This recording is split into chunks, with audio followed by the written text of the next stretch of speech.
Hello everyone. Today we will discuss about the personal selling process, which is an important part of sales management. The sales function of a business is a basic function of management. All business starts with orders. If there are no orders, no sales revenue, and no sales revenue, no business. This simple fact makes the salesman the prime mover of our economy. Sale is basically an expression of a value judgment which is arrived at the mind of a man or woman who has the ability to buy and capacity to pay. American Marketing Association defines selling as a personal or impersonal process of assisting or persuading a prospective customer to buy a commodity or a service or to act favorably upon an idea that has commercial significance to seller. Sales management is basically concerned with planning, organizing, directing and controlling any common activity to achieve a predetermined goal. Selling is a buying process. Let us go to the steps of personal selling. The first step is prospecting. A salesman has to prepare himself first. He has to be up to date on the product knowledge. He should be aware of the market conditions. He should know about the competition. He should be mastered the technique of selling. Once prepared, he has to locate the customer. For this, he has to decide the profile of his ideal prospect. He has been assisted in identifying the prospect by the organization which provides him the leads. Moreover, the salesman himself develops his own leads. He can get references from the existing customers, suppliers, distributors, dealers, other salespeople and trade associations. A salesman can enroll for organizations of which prospects are the members. He consults various sources like directories, press, etc. He calls on various organizations in the hope of getting prospects. Normally, there are 2-3 prospecting techniques which are used by the salesman. The one is replacement demand. People always tend to replace a product after using it for some time. The reason could be anything. Salespeople try to assess the replacement cycle for the product they sell. Salesmen can service those buyers who have been our customers but have been left unserviced because the previous salesman who used to service them must have left the company. So the second step goes to pre-approach. Before actually visiting the prospects, salespeople must know as much as possible about the prospects. It is possible to know their present consumption and usage. A salesman has to sell call objectives. There should also be some attempt to choose between several methods of approach. For example, a written communication, telephone call or a personal visit. The third step goes to approach. While communicating face to face with the buyer, we must know how to greet him. The interview must have a cordial start. It must depend upon the personal appearance, his opening remarks, follow-up conversation. All this should be on a positive note. Example, salesman should do everything possible to help him and the company. The third step goes to presentation and demonstration. I am calling it as third step because pre-approach and approach step can be combined together. The crucial task of selling is communicating a product story to buyer. A typical sales content or presentation follows the AIDA approach. A, attract the attention of the buyer.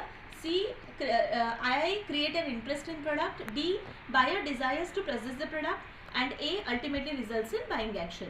To invite the attention of the buyer, the salesman may greet him and tell him what he is selling. Sometimes a talk starts by quoting a reference who sends salesman.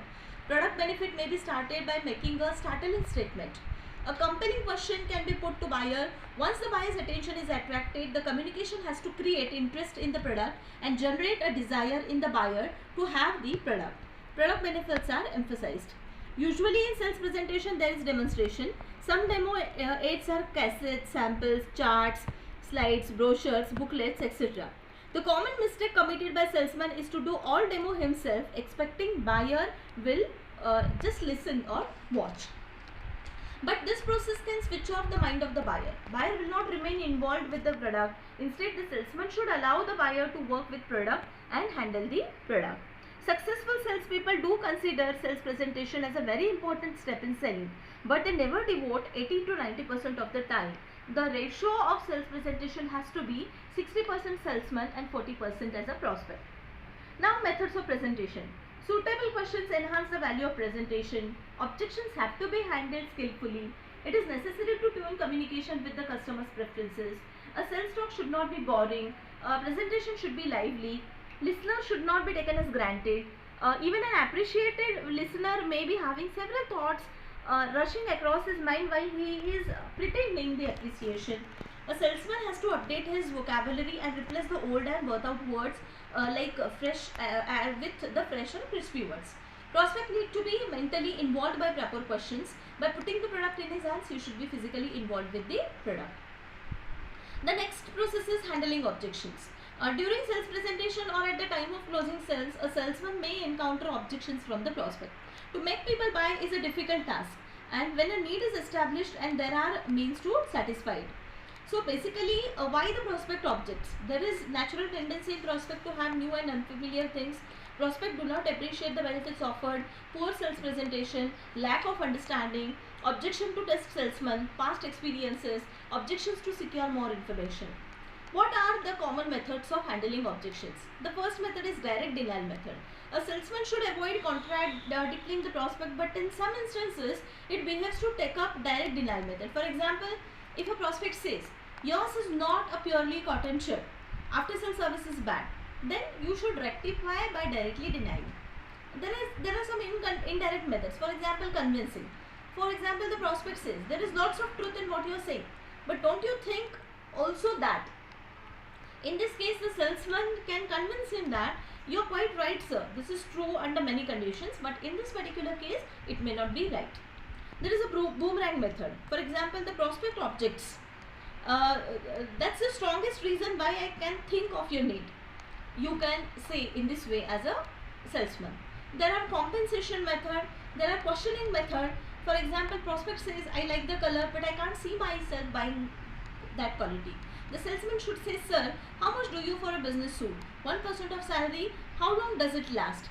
In raising a question of this nature, you can directly bring the prospect to the point where you want. And sometimes you can just pass off the prospect's objection. The last step of personal selling process is closing the sale. This is the final step. All the preliminaries of the selling plan like prospecting, pre-approach, approach, presentation, demonstration are focused on this object, and that is closing the sale. The closing the sale is making the customer yes to your proposition. Closing the sale is securing a favorable reply from the prospect to your selling plan. It is simply the logical conclusion to satisfactory completion of each step of selling plan.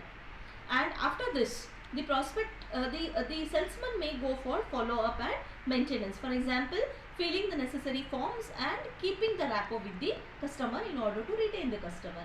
So this is how the entire personal selling process has been divided into main 5 steps.